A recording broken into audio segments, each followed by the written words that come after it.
Baik, Assalamualaikum warahmatullahi wabarakatuh. Salam Om Swastiastu, Namo Buddhaya, salam kebajikan bagi kita semua. Pada kesempatan kali ini, izinkan kami dari kelompok 3 mempresentasikan hasil proyek IT kami. Proyek IT kami adalah Memora, Smart Vision Glasses dengan objek memori sebagai alat bantu navigasi dan pencarian bagi tunanetra. Tapi sebelum kami membahas lebih lanjut tentang proyek IT kami, izinkan kami memperkenalkan terlebih dahulu. Yang pertama ada saya, Arsitorik Munawar dengan 3 NIM belakang 0009. Selanjutnya, Perkenalkan, nama saya Aaron Sorimuda dengan 3 NIM belakang 086.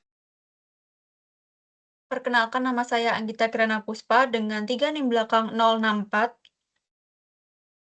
Perkenalkan, saya Adelia Claresta dengan 3 NIM terakhir 204. Perkenalkan, nama saya Anindya Abiwirateja dengan NIM terakhir 0053. baik, selanjutnya kita akan mulai sesi pembahasan. Berdasarkan data Kementerian Kesehatan Republik Indonesia tahun 2022, diperkirakan sekitar 1,5% dari total penduduk Indonesia atau sekitar 4 juta orang merupakan penyandang disabilitas tunanetra. Jumlah ini menunjukkan bahwa penyandang tunanetra bukanlah kelompok kecil. Dengan jumlah yang besar tersebut, tantangan dalam menjalani aktivitas sehari-hari, khususnya terkait kemandirian, menjadi permasalahan yang sangat nyata dan berdampak luas. Saat ini, penyandang tunanetra dibantu oleh berbagai alat bantu seperti tongkat konvensional maupun smart glasses yang sudah ada. Tongkat membantu navigasi dasar, sedangkan smart glasses membantu mendeteksi objek yang sedang berada di depan pengguna. Namun, seluruh alat bantu tersebut memiliki keterbatasan yang sama, yaitu hanya bekerja secara real-time. Ketika barang sudah diletakkan dan tidak lagi terlihat, sistem tidak memiliki kemampuan untuk mengingat lokasi terakhir barang tersebut. Akibatnya, ketika pengguna lupa meletakkan suatu barang, mereka kembali bergantung pada orang lain. Untuk menjawab permasalahan tersebut, kami mengusulkan smart vision glasses bernama Memora. Memora merupakan kacamata pintar berbasis kecerdasan buatan dan Internet of Things yang dilengkapi dengan fitur objek memori. Fitur ini memungkinkan sistem untuk secara otomatis menyimpan dan mengingat lokasi terakhir barang pribadi pengguna tanpa memerlukan input manual. Dengan demikian, Memora tidak hanya membantu pengguna untuk melihat lingkungan, tetapi juga membantu mereka untuk mengingat. Selanjutnya, saya akan membahas mengenai perkembangan penelitian smart glasses untuk penyandang tunanetra. Jadi, produk smart glasses ini sudah mengalami perkembangan dari tahun ke tahun. Hal ini menunjukkan adanya peningkatan kualitas maupun kapabilitas sistem yang semakin kompleks dari tahun ke tahun. Nah, saya mulai dari tahun 2016. Berdasarkan penelitian pada tahun 2016 yang dilakukan oleh Matteo Poggi dan Stefano Matosia yang berjudul A Wearable Mobility Aid for the Visually Impaired Based on Embedded 3D Vision and Deep Learning, perangkat wearable itu mulai memanfaatkan computer vision dan machine learning untuk membantu mobilitas. Dalam hal ini, smart glasses menggunakan pendekatan embedded 3D vision dan deep learning untuk navigasi. Pada tahun berikutnya, lebih tepatnya pada tahun 2017, berdasarkan penelitian yang berjudul Smart Guiding Glasses for Visually Impaired People in Indoor Environment oleh Xinjiang Bei dan Siguolian, perkembangan kacamata mulai mengarah ke sensor-based mobility. Jadi, smart glasses itu mulai menggunakan sensor fusion untuk keselamatan navigasi pengguna. Nah, berdasarkan penelitian yang sudah saya sebutkan sebelumnya, smart guiding glasses itu memadukan depth sensor dan ultrasonic untuk meningkatkan kemampuan menghindari rintangan kecil atau bening dan memberikan audio kepada pengguna. Selanjutnya, pada tahun 2020, terdapat penelitian yang berjudul Customized Smart Glasses for Needy Blind People oleh R. Abirami, H. Rini S., dan P. Hari Prasan.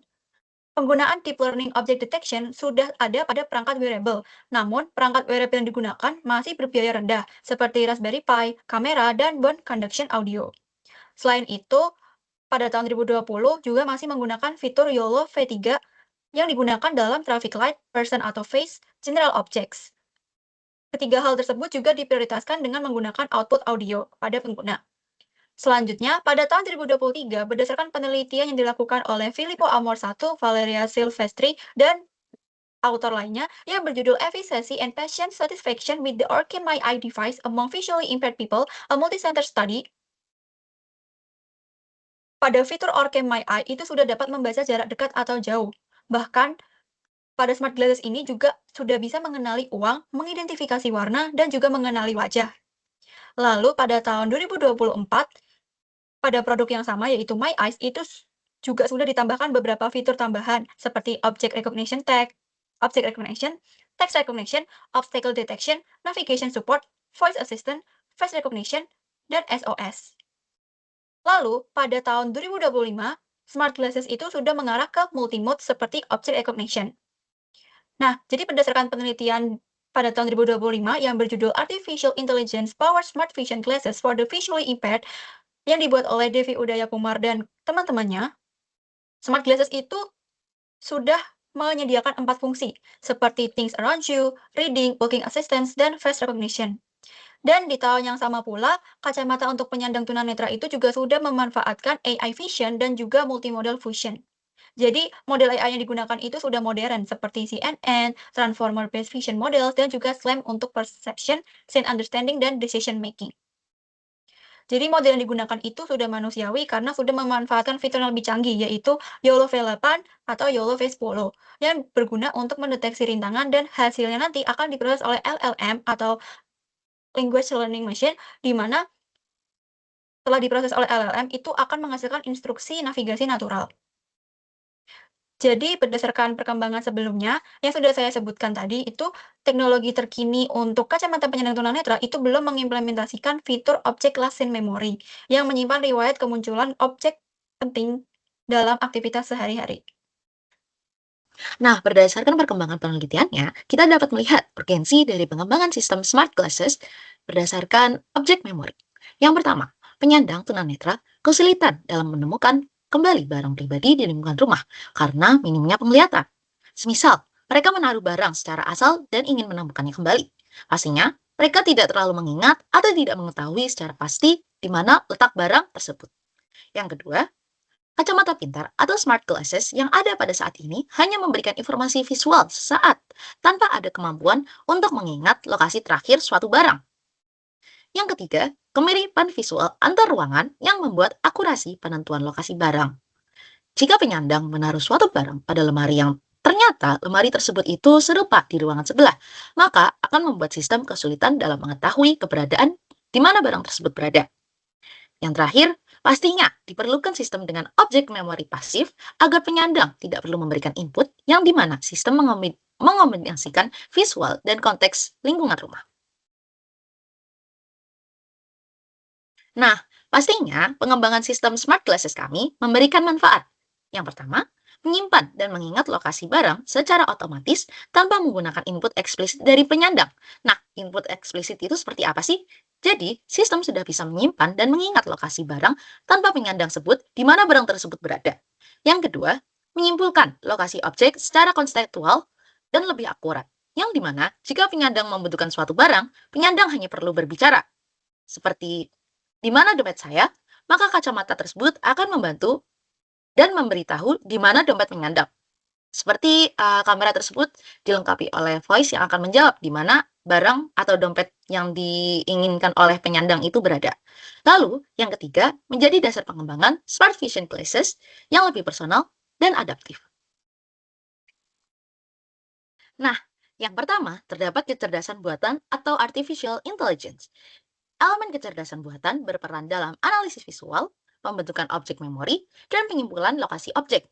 Yang dimana peran AI sendiri terdapat mendeteksi dan mengenali objek personal penyandang dari rekaman visual kamera, seperti dompet atau kunci rumah, lalu membangun memori objek secara pasif tanpa input eksplisit dari penyandang, seperti menyimpan di mana keberadaan dompet tersebut tanpa penyandang memberitahu bahwa dompet tersebut berada di lemari atau suatu tempat. Lalu yang ketiga, menyimpulkan lokasi terakhir objek berdasarkan riwayat kemunculan visual dan konteks lingkungan. Lalu, teknologi dan perangkat lunak yang kami gunakan terdapat bahasa pemrograman yaitu Python, library computer vision yaitu OpenCV, framework deep learning yaitu TensorFlow Lite atau PyTorch, lalu model deteksi objek yaitu CNN ringan, seperti MobileNet SSD atau YOLO versi ringan. Nah, metode kerja AI itu sendiri bagaimana sih? Yang pertama, AI pastinya memproses frame kamera secara kontinu untuk mendeteksi barang pengguna. Yang kedua, sistem memantau perubahan posisi objek dari waktu ke waktu, atau secara temporal analysis. Yang ketiga, ketika objek terdeteksi berhenti, bergerak, dan kemudian menghilang dari bidang pandang, AI menyimpulkan bahwa objek telah diletakkan. Lalu, AI akan menyimpan informasi objek memori berupa representasi visual objek, lokasi ruang hasil inferensi konteks, lalu waktu terakhir terdeteksi. Nah, untuk mengatasi kemiripan visual antar ruang, pastinya AI mengintegrasikan informasi kekuatan sinyal Wi-Fi atau RSSI sebagai konteks tambahan dalam penentuan lokasi.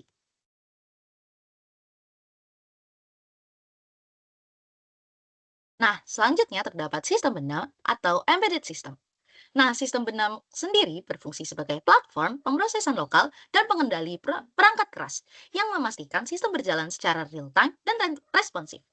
Nah, perangkat keras yang kami gunakan terdapat SBC atau Single Board Computer, yaitu Raspberry Pi Zero 2W atau NVIDIA Jetson Orin Nano. Nah, kami pilih karena mampu menjalankan pemrosesan AI ringan serta mendukung konektivitas nirkabel. Lalu yang kedua, kamera wide angle kurang lebih 120 derajat FOV yang sebagai sensor visual utama.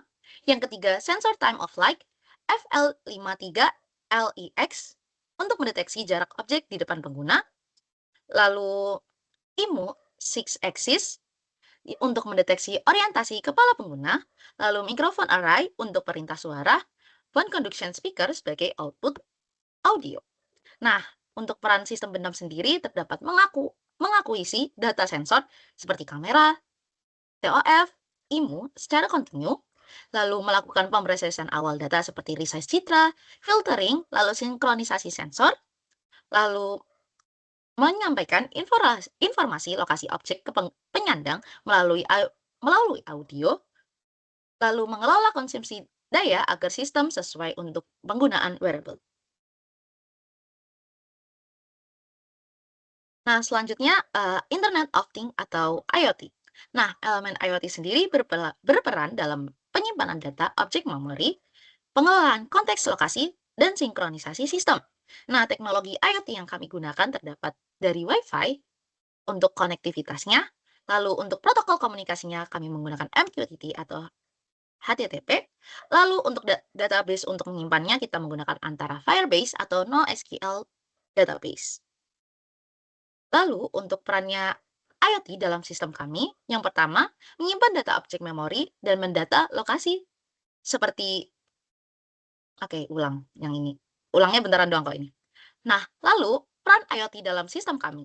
Yang pertama, menyimpan objek memori yang meliputi jenis barang, waktu, dan konteks lokasi, lalu manajemen histori lokasi objek, lalu mengumpulkan dan menyimpan pola sinyal Wi-Fi RSSI untuk membedakan lokasi antar ruang, lalu menjadi fondasi pengembangan fitur lanjutan tanpa perubahan perangkat keras utama. Baik, selanjutnya masuk ke desain model dari Memora itu sendiri, di mana tentunya kami memiliki unit kacamata yang akan dikenakan oleh para tunanetra. Kemudian, kami memiliki processing unit pada box kecil ini, di mana box kecil ini akan memuat Raspberry Pi yang akan menjadi otak dari proyek kami. Kemudian di sini juga terdapat port Type A yang akan menyambungkan antara processing unit dengan kacamata, dan juga di sini ada sebuah clip di mana nantinya processing unit ini akan dicantolkan atau dihubungkan pada pinggang celana penggunanya. Kemudian di kacamatanya sendiri terdapat kamera dengan kualitas 8 megapiksel dan juga peka terhadap cahaya terang atau redup. Jadi supaya penggunanya tetap bisa mengambil gambar meskipun kondisi cahayanya kurang. Kemudian di sini adalah microphone array di mana pengguna dapat memberikan input suara atau meminta dan berbicara ke kacamata dan juga yang nanti terhubung dengan AI untuk menyampaikan jawabannya. Kemudian dari view samping di sini terdapat port Type-C yang akan digunakan untuk mengisi daya dari kacamatanya, dan juga ada beberapa tombol, di mana tombol hijaunya ini untuk mengaktifkan asisten dan tombol merahnya untuk mengaktifkan alarm dari alarm darurat jika terjadi sesuatu hal yang tidak terduga. Kemudian di dalam kacamata ini, di dalam frame-nya, kami akan memuat bone conduction transducer, yang mana itu adalah earphone yang tertanam di bagian gagang di dekat pelipis, jadi pengguna dapat menerima output atau suara yang dihasilkan dari AI langsung ke telinganya. Kemudian ada juga ada XL345 dan juga MPU6050 sebagai untuk sensor yang digunakan untuk menentukan letak, posisi, dan juga orientasi kepala penggunanya. Kemudian di bagian processing unitnya sendiri, kami akan memuat sebuah baterai di dalamnya yang akan tersambung dan dapat dicas melalui Type A ini. Kemudian kami akan menyimpan juga Raspberry Pi Zero 2W di dalam processing unit. Juga kami akan meletakkan baterai 5000 mAh di dalamnya. Kemudian skema rangkaian alat kami, yaitu yang pertama itu proses input sendiri, di mana kacamata dapat mengaktifkan tombol asisten untuk mengaktifkan kamera dan juga mendengarkan atau siap menerima inputan dari microphone array, dan kemudian pengguna bisa menggunakannya dengan mengambil gambar atau melihat ke suatu objek tertentu untuk mengklasifikasikannya. Kemudian setelah itu akan diinput ke processing unitnya. Untuk proses inputnya sendiri itu bisa dilakukan menggunakan WiFi maupun juga bisa digunakan dengan kabel yang menyambungkan antara kacamata dengan processing unitnya. Lalu dari sini akan dikirimkan di bagian processing layer, data yang masuk atau inputan yang masuk akan dikirimkan ke cloud, di mana artificial intelligence dapat membuat sebuah jawaban atau mengingat-ingat kembali, misalnya dalam kasus pengguna meminta untuk di mana letak kunci rumah saya, maka itu akan dilakukan dan diproses di cloud, di server AI-nya, dan setelah diproses maka akan menghasilkan output ke penggunanya, yaitu dengan menghasilkan suara dengan menggunakan bone conduction transducer yang ada di gagang kacamatanya, sehingga langsung bisa didengarkan oleh para penggunanya. Selanjutnya, kita masuk ke analisis fungsional. Analisis fungsional dibagi menjadi dua, yaitu unit kacamata dan unit pemrosesan. Pada unit kacamata dibagi menjadi input dan output. Pada bagian input ada EMU 6 axis, yaitu digunakan untuk membaca orientasi kepala. Sistem dapat menyesuaikan arah objek serta membantu stabilisasi dan sinkronisasi peta. Yang kedua, ada kamera wide angle 120 FOV. Kamera ini digunakan untuk menangkap gambar atau citra lingkungan sebagai input utama untuk klasifikasi objek. Lalu ada microphone array yang digunakan untuk menerima perintah suara pengguna dan memanggil memori objek. Pada bagian output ada bone conduction modul menyampaikan informasi pencarian objek. Dengan tambahan alat ini tidak menutup suara lingkungan. Yang kedua ada unit pemrosesan. Yang pertama, fungsi pemrosesan cepat atau real-time safety. Yang pertama yang membaca EMU via I2C. Yang kedua ada mengaktifkan logika durasi jarak. Dan yang ketiga mengirimkan output peringatan melalui haptic motor dan atau audio.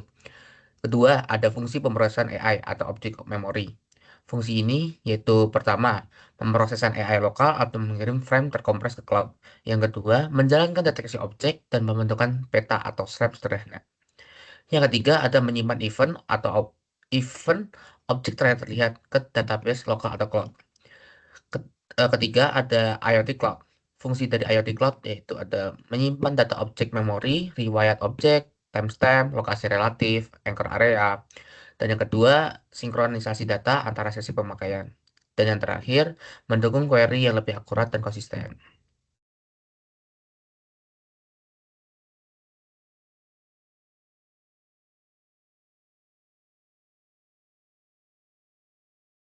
Kita lanjut masuk ke cara kerja. Pengembangan smart glasses pada penelitian ini berbeda dengan smart glasses pada umumnya, yang hanya memberikan informasi objek secara real time. Sistem ini dilengkapi fitur objek asin memori yang membantu pengguna mengingat lokasi terakhir suatu objek, sehingga dapat mendukung aktivitas kognitif pengguna. Penggunaan konektivitas Wi-Fi dimanfaatkan untuk menandai lokasi ruangan dalam lingkup indoor. Pendekatan ini tergolong sederhana karena tidak memerlukan perangkat keras tambahan dan cukup efektif untuk membedakan posisi objek di beberapa ruangan. Selain itu, Wi-Fi menjadi solusi yang ringan dan efisien untuk perangkat wearable. Namun, setiap sistem ini memiliki keterbatasan, terutama ketergantungan pada stabilisasi jaringan Wi-Fi. Perubahan sinyal atau konfigurasi jaringan dapat mempengaruhi keakuratan penentuan lokasi. Sistem ini juga mempengaruhi oleh kualitas deteksi objek dan kondisi pencahayaan di sekitar. Meskipun demikian, fitur Last Object Session Memory memiliki potensi besar sebagai solusi alat bantu yang praktis dan terjangkau pada penyandang tunanetra. Dengan pengembangan lebih lanjut, sistem ini dapat menjadi alat bantu yang lebih baik dan bermanfaat. Dari penjelasan yang sudah saya sampaikan, kita dapat mengetahui cara kerja sistem tersebut, yaitu yang pertama, kamera akan melakukan input visual pada kondisi sekitar, lalu akan diteruskan melalui algoritma deteksi objek dengan filter logika dan dikirimkan kepada database melalui data Wi-Fi. Kemudian, pengguna akan melakukan input suara seperti di mana dompet saya atau sebagainya. Lalu dari perintah tersebut akan diteruskan ke sistem menuju logika lokasi. Lalu setelah itu sistem akan melakukan pencarian dan melakukan output audio untuk informasi lokasi tersebut. Selanjutnya, saya akan membahas mengenai implementasi prototype. Nah, di dalam sistem Memora Smart Glasses yang kami rancang ini, itu terdapat berbagai perangkat. Nah, perangkat-perangkat tersebut itu memiliki perannya masing-masing. Seperti yang pertama, itu ada kamera. Kamera itu berperan sebagai sensor citra. Lalu yang kedua ada SBC atau Single Board Computer, itu berperan sebagai unit pemrosesan utama atau sebagai otaknya. Lalu yang ketiga ada mikrofon. Mikrofon itu berguna untuk menangkap input suara pengguna. Lalu yang keempat ada speaker bone conduction yang berguna sebagai media output audio, dan juga ada modul Wi-Fi yang berperan untuk menandai suatu lokasi. Jadi di sini kenapa menggunakan modul Wi-Fi? Karena kita mempunyai asumsi bahwa setiap ruangan itu memiliki karakteristik koneksi Wi-Fi yang berbeda. Lanjut untuk implementasi sistemnya. Jadi yang pertama itu ada objek personal seperti kunci rumah. Jadi pengguna itu meletakkan kunci rumah di salah satu ruangan. Nah, lalu kamera yang terletak di tengah Memora Smart Glasses ini itu akan menangkap citra objek tersebut. Nah, citra yang ditangkap oleh kamera tersebut nantinya itu akan dikirim ke SBC atau Single Board Computer. Nah, di Single Board Computer itu nanti akan diproses lebih lanjut. Nah, pemrosesan lebih lanjutnya itu seperti apa? Jadi, benda atau objek persona itu nanti akan dicek apakah benda tersebut itu sudah termasuk ke dalam daftar kelas yang terdapat dalam sistem. Nah, jadi sebelum kamera itu menangkap citra objek personal tersebut, di dalam sistem itu sudah terdapat daftar kelas objek-objek personal yang dimiliki oleh pengguna. Nah, lanjut ke langkah yang saya sebutkan sebelumnya. Jadi, SBC itu kan memproses lebih lanjut. Nah, diprosesnya dengan cara mengecek benda tersebut itu udah termasuk ke dalam daftar kelas objek yang dalam sistem atau enggak. Nah, kalau misal benda itu termasuk, maka benda atau objek tersebut itu berhasil dideteksi. Nah, setelah objek itu berhasil dideteksi, maka sistem itu akan mencatat keberadaan objek. Nah, mencatat keberadaan objek itu didasarkan oleh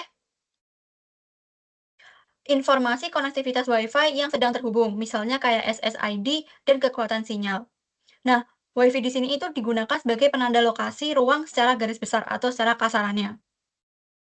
Lanjut, setelah pengguna itu melakukan mobilisasi atau berpindah ruangan, jadi secara otomatis objek itu enggak terdeteksi atau tidak terdeteksi di sudut pandang kamera, maka sistem akan secara otomatis menyimpan memori objek di mana lokasi objek itu terakhir kali dilihat oleh sudut pandang kamera.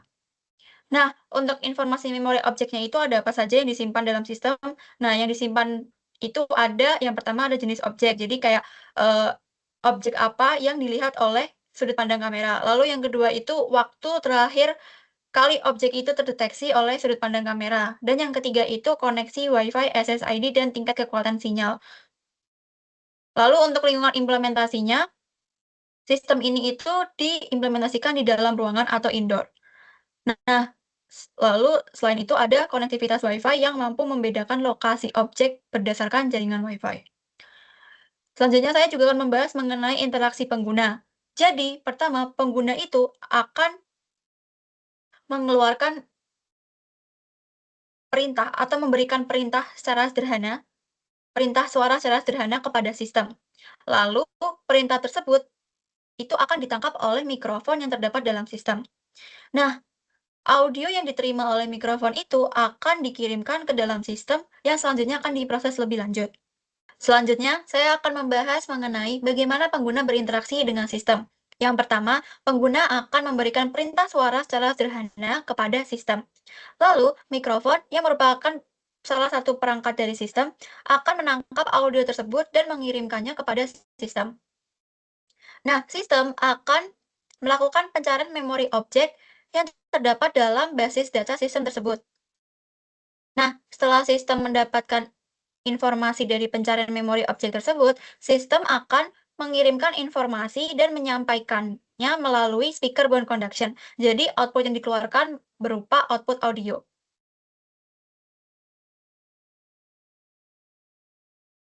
Selanjutnya, saya akan membahas mengenai hasil uji performa, dimulai dari lingkungan pengujian. Jadi, pengujian ini dilakukan di dalam ruangan atau indoor. Lalu, indoor tersebut memiliki lebih dari satu ruangan. Dan yang tak terkalah penting, setiap ruangan itu memiliki koneksi Wi-Fi yang berbeda. Lalu, di dalam pengujian ini, apa saja sih parameter yang akan kita uji? Yang pertama, itu ada kontinuitas penyimpanan lasin objek memori.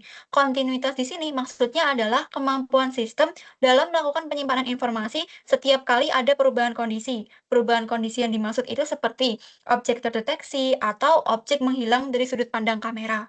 Jadi, penyimpanan data itu harus dilakukan secara otomatis oleh sistem.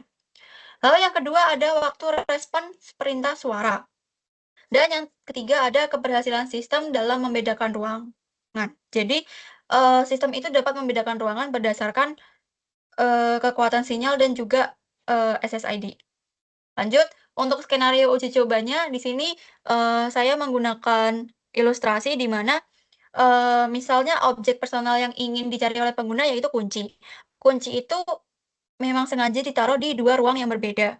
Nah, lalu pengguna itu akan melakukan mobilisasi atau pindah ruangan. Selanjutnya, pengguna menggunakan produk kami dan memberikan input berupa perintah suara secara sederhana untuk mencari objek. Di sini objeknya kunci. Nah, perintah suara ini nantinya akan ditangkap oleh mikrofon dan dari mikrofon itu nanti akan dikirim ke sistem untuk diperiksa apakah di basis data dalam sistem itu terdapat kunci yang dicari atau tidak. Nah, kalau misal itu ada di dalam basis data sistem tersebut, sistem akan memberikan informasi dan menyampaikannya melalui speaker bone conduction. Nah, jadi informasi yang diberikan kepada pengguna itu merupakan informasi lokasi terakhir kapan dan di mana terakhir kali objek tersebut terdeteksi oleh sudut pandang kamera. Lanjut, untuk hasil uji sistemnya, jadi, setelah melakukan pengujian sistem itu, hasilnya itu ada yang pertama, memori objek tersimpan dengan baik dan kontinu. Yang kedua, sistem dapat mendeteksi perbedaan ruangan dan akan mengeluarkan audio. Nah, yang ketiga, respons sistem masih dalam batas waktu wajar. Jadi, ketika sistem merespon pengguna itu tidak terlalu lama sehingga pengguna itu dapat menerima informasi yang dibutuhkannya. Lalu untuk interpretasi hasil, yang pertama ada prinsip Wi-Fi location tagging dapat bekerja secara efektif. Lalu yang kedua, mekanisme deteksi dan pelacakan bekerja tanpa sensor tambahan. Dan yang ketiga, sistem responsif dan dapat digunakan pengguna dalam kehidupan sehari-hari. Kita masuk ke pembahasan tentang proyek ini. Kacamata ini menggunakan kamera yang terpasang pada bagian depan untuk menangkap kondisi sekitar pengguna secara terus-menerus. Setiap gambar yang diambil diproses dengan algoritma deteksi objek berbasis dengan kecerdasan buatan untuk mengenali objek penting seperti dompet, kunci, ponsel, dan botol minum. Ketika suatu objek terdeteksi dalam beberapa frame secara stabil lalu menghilang dari kamera, sistem menganggap bahwa objek tersebut telah diletakkan. Informasi ini kemudian disimpan oleh sistem. Selain itu, sistem mencatat koneksi Wi-Fi yang sedang terhubung, seperti nama jaringan, kekuatan sinyal, yang digunakan sebagai penanda lokasi ruangan. Hal ini didasarkan pada perbedaan karakteristik Wi-Fi di setiap ruangan. Jika pengguna berpindah ruangan, sistem akan memperbarui data Wi-Fi secara otomatis. Data yang tersimpan tidak hanya mencakup objek dan waktu terakhir terlihat, tetapi juga lokasi ruangan berdasarkan Wi-Fi. Saat pengguna menanyakan lokasi suatu objek, sistem akan membandingkan data Wi-Fi terakhir objek dengan kondisi Wi-Fi saat ini, lalu memberikan informasi lokasi objek dalam bentuk suara. Dengan cara ini, sistem dapat membedakan lokasi objek antar ruangan tanpa sensor tambahan, sehingga tetap efisien untuk perangkat wearable. Selanjutnya, kesimpulan dan keunggulan utama. Dari hasil perancangan dan pengujian, smart glasses yang kami kembangkan berhasil membangun objek lesson memory secara pasif dengan memanfaatkan rekaman visual dari kamera dan informasi konektivitas Wi-Fi. Keunggulan sistem ini adalah kemampuannya melakukan pencarian objek lintas ruangan tanpa sensor tambahan, menyampaikan informasi lokasi terakhir objek melalui suara dengan respon cepat, serta tetap efisien dan praktis untuk digunakan sebagai perangkat wearable. Selanjutnya, arah pengembangan. Kedepannya, sistem masih bisa dikembangkan dengan mengkombinasikan konteks Wi-Fi dan pola pergerakan dari pengguna, mengoptimalkan model AI agar lebih hemat daya, serta membuat antarmuka suara lebih adaptif terhadap variasi-variasi perintah. Pengujian langsung bersama penyandang tunanetra juga penting untuk mengevaluasi kebutuhan nyata dan menyesuaikan fitur sehingga smart glasses ini dapat benar-benar meningkatkan kemandirian pengguna dalam aktivitas sehari-harinya. Sekian pemaparan dari kelompok kami. Apabila ada kesalahan kata, kalimat, maupun informasi, kami mohon maaf. Selebihnya, terima kasih. Wassalamualaikum warahmatullahi wabarakatuh.